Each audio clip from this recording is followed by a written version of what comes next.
Assalamualaikum warahmatullahi wabarakatuh. Pemirsa Suara Langitan, hari ini kami akan menyuguhkan materi yang mengiringi aktivitas kita sehari-hari.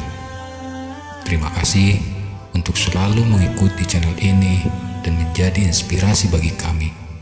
Semoga kita senantiasa diberikan kesehatan dan keselamatan serta diberikan perlindungan oleh Allah Subhanahu wa Ta'ala. Pemirsa Suara Langitan, ada sebuah kisah, yaitu seorang pemuda yang tidak terkenal di bumi, namun terkenal di langit. Tepatnya di sebuah negeri di Yaman. Tinggallah seorang pemuda bernama Uwais Al-Qarni yang memiliki penyakit. Karena penyakit itu, tubuhnya tidak indah untuk dipandang. Walaupun memiliki kekurangan, ia adalah pemuda yang soleh dan sangat berbakti terhadap ibunya, seorang wanita tua yang lumpuh.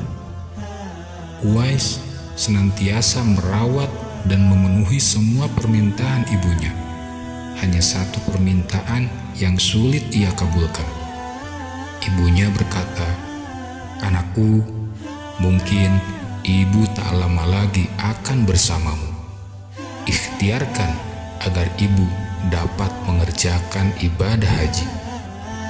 Mendengar ucapan sang ibu, Uwais termenung. Perjalanan ke Mekah sangatlah jauh, melewati padang tandus yang panas. Orang-orang biasanya menggunakan unta dan membawa banyak perbekalan. Lantas, bagaimana hal itu dilakukan Uwais yang sangat miskin dan tidak memiliki kendaraan? Setiap saat, Uwais terus berpikir mencari jalan keluar. Kemudian, dibelilah seekor anak lembu.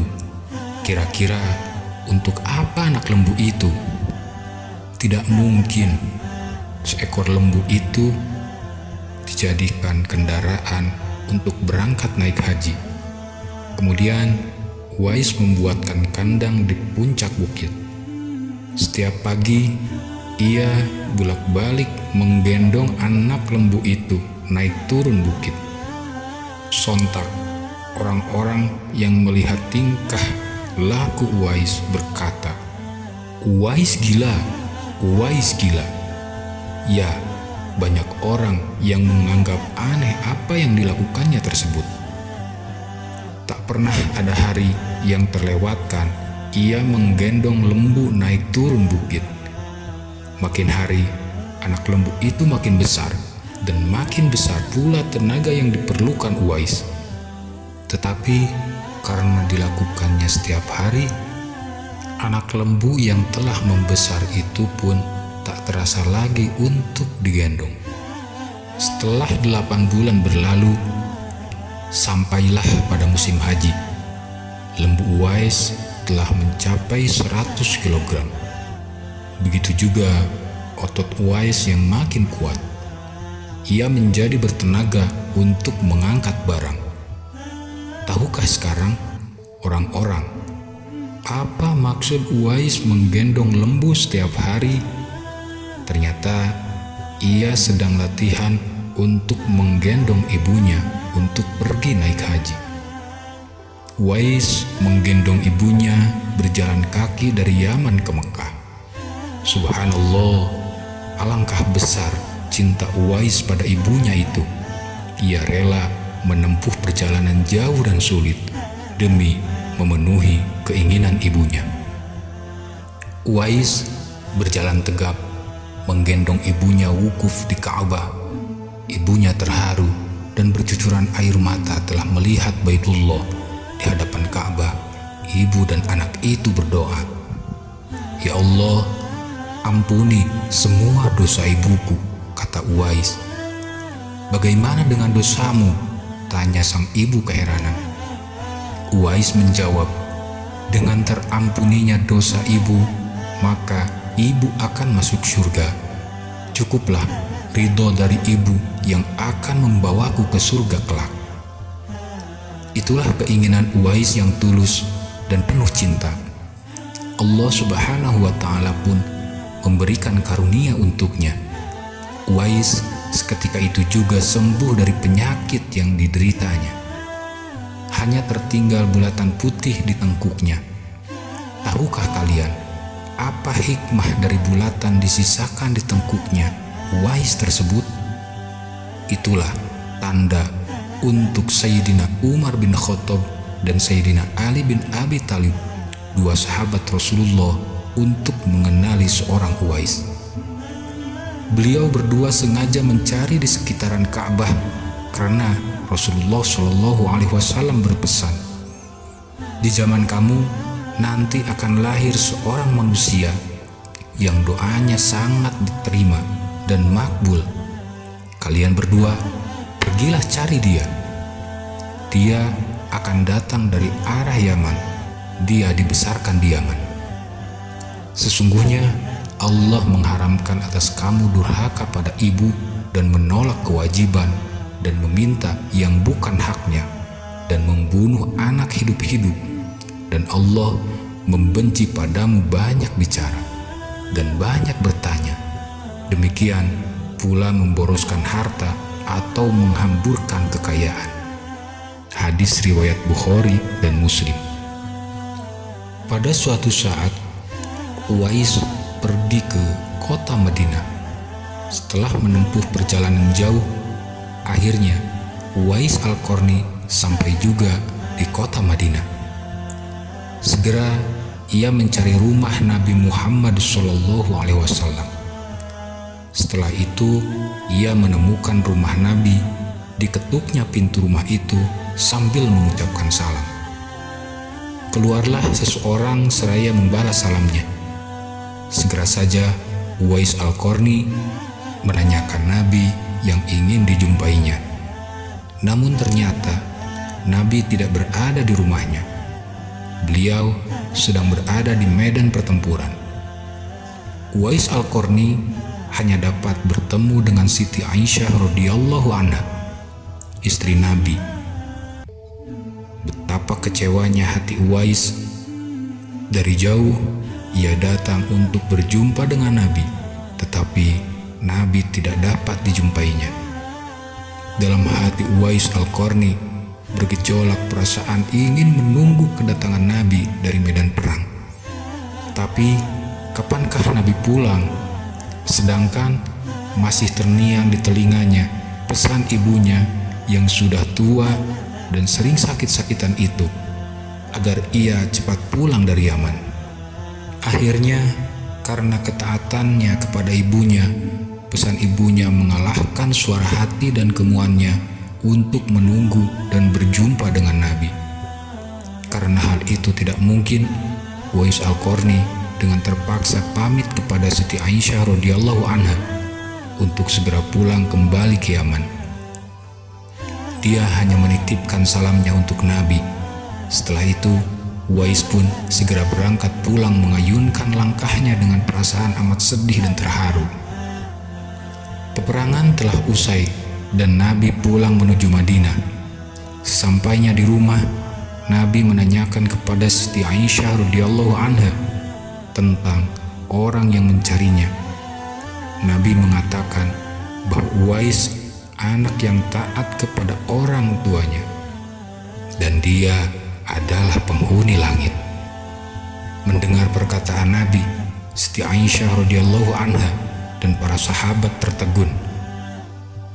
Menurut keterangan Siti Aisyah radhiyallahu anha, memang benar ada yang mencari Nabi dan segera pulang ke Yaman karena ibunya yang sudah tua dan sakit-sakitan, sehingga ia tidak dapat meninggalkan ibunya terlalu lama. Nabi Muhammad SAW melanjutkan keterangannya tentang Uwais Al-Qarni, penghuni langit itu, kepada sahabatnya.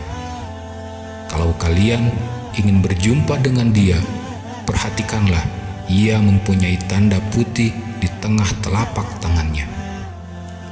Sesudah itu, Nabi memandang kepada Ali bin Abi Thalib dan Umar bin Khattab seraya berkata, suatu ketika apabila kalian bertemu dengan dia, mintalah doa dan istighfarnya.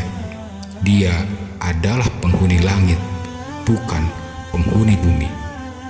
Seiring waktu berjalan, dan Nabi pun kemudian wafat, kekhalifahan Abu Bakar telah digantikan pula oleh Umar bin Khattab. Suatu ketika, Khalifah Umar teringat akan sabda Nabi tentang seorang pemuda, yaitu Uwais Al-Qarni, penghuni langit. Beliau segera mengingatkan kembali sabda Nabi itu kepada sahabat Ali bin Abi Thalib. Sejak saat itu, setiap ada kafilah yang datang dari Yaman, Khalifah Umar dan Sayyidina Ali bin Abi Thalib selalu menanyakan tentang Uwais Al-Qarni, si fakir yang tak punya apa-apa itu, yang kerjanya hanya mengembalakan domba dan unta setiap hari. Mengapa Khalifah Umar dan sahabat Nabi Ali bin Abi Thalib selalu menanyakan dia? Rombongan kafilah dari Yaman menuju Syam silih berganti, membawa barang dagangan mereka. Suatu ketika, Uwais Al-Qarni turut bersama mereka.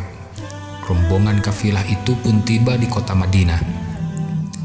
Melihat ada rombongan kafilah yang baru datang dari Yaman, segera Khalifah Umar dan Ali bin Abi Thalib mendatangi mereka dan menanyakan apakah Uwais Al-Qarni turut bersama mereka.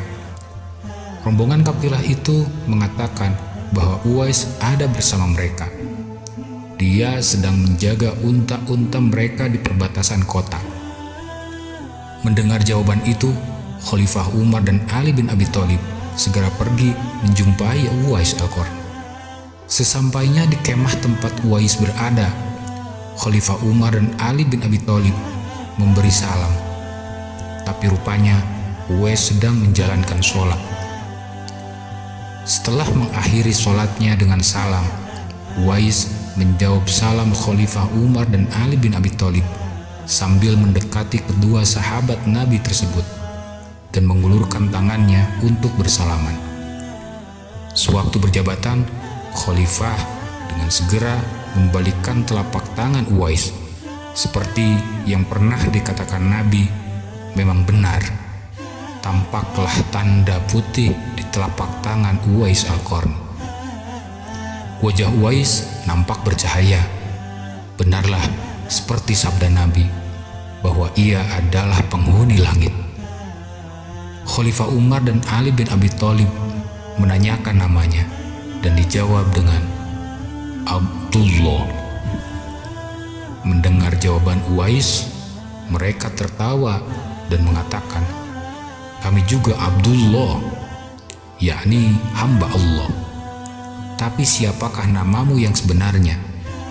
Kemudian Uwais berkata, "Nama saya Uwais Al-Qarni." Dalam pembicaraan mereka, diketahuilah bahwa ibu Uwais telah meninggal dunia.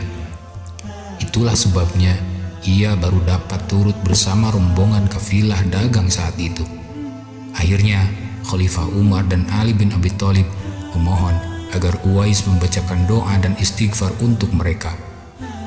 Uwais enggan dan dia berkata kepada Khalifah, "Sayalah yang harus meminta doa pada kalian." Mendengar perkataan Uwais, Khalifah berkata, "Kami datang ke sini untuk memohon doa dan istighfar darimu, seperti dikatakan Rasulullah SAW sebelum wafatnya." Karena desakan kedua sahabat ini, akhirnya Uwais Al-Qarni mengangkat kedua tangan dan berdoa, kemudian membacakan istighfar. Setelah itu, Khalifah Umar berjanji untuk menyumbangkan uang negara dari Baitul Mal kepada Uwais untuk jaminan hidupnya. Segera saja Uwais menampik dengan berkata, "Hamba mohon supaya hari ini saja hamba diketahui orang. Untuk hari-hari selanjutnya, biarlah hamba yang fakir ini tidak diketahui orang lagi." Beberapa tahun kemudian, Uwais Al-Qarni berpulang ke rahmatullah. Anehnya, pada saat dia akan dimandikan, Tiba-tiba sudah banyak orang yang ingin berebutan, ingin memandikannya. Dan ketika dibawa ke tempat pembaringan untuk dikafani, di sana pun sudah ada orang-orang yang sudah menunggu untuk mengafaninya. Demikian pula ketika orang pergi hendak menggali kuburannya, di sana ternyata sudah ada orang yang menggali kuburnya hingga selesai. Ketika usungan dibawa ke pekuburannya, luar biasa banyaknya orang yang berebutan untuk menusungnya. Meninggalnya Uwais Al-Qarni telah menggemparkan masyarakat kota Yaman. Banyak terjadi hal-hal yang amat mengherankan. Sedemikian banyaknya orang yang tak kenal berdatangan untuk mengurus jenazah dan pemakamannya. Padahal Uwais Al-Qarni adalah seorang yang fakir yang tidak dihiraukan orang.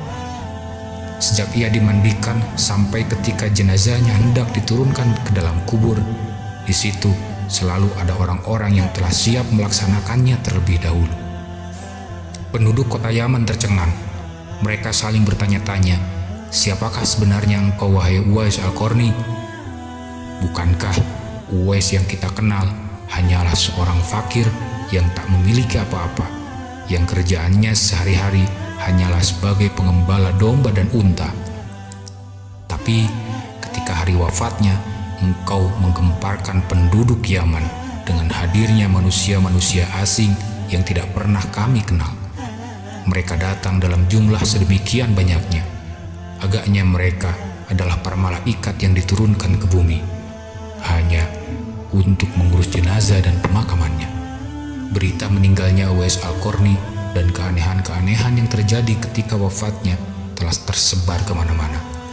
Baru saat itulah penduduk Yaman mengetahuinya siapa sebenarnya Uwais Al-Qarni.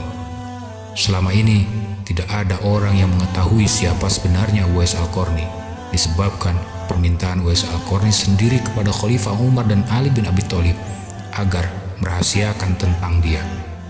Barulah di hari wafatnya mereka mendengar sebagaimana yang telah disabdakan oleh Nabi bahwa Uwais Al-Qarni adalah penghuni langit. Begitulah Uwais Al-Qarni, sosok yang sangat berbakti terhadap orang tua, dan itu sesuai dengan sabda Rasulullah SAW ketika beliau ditanya tentang peranan kedua orang tua. Beliau menjawab, mereka adalah yang menyebabkan surgamu dan nerakamu. Wallahu a'lam. Terima kasih atas perhatiannya. Wassalamualaikum warahmatullahi wabarakatuh.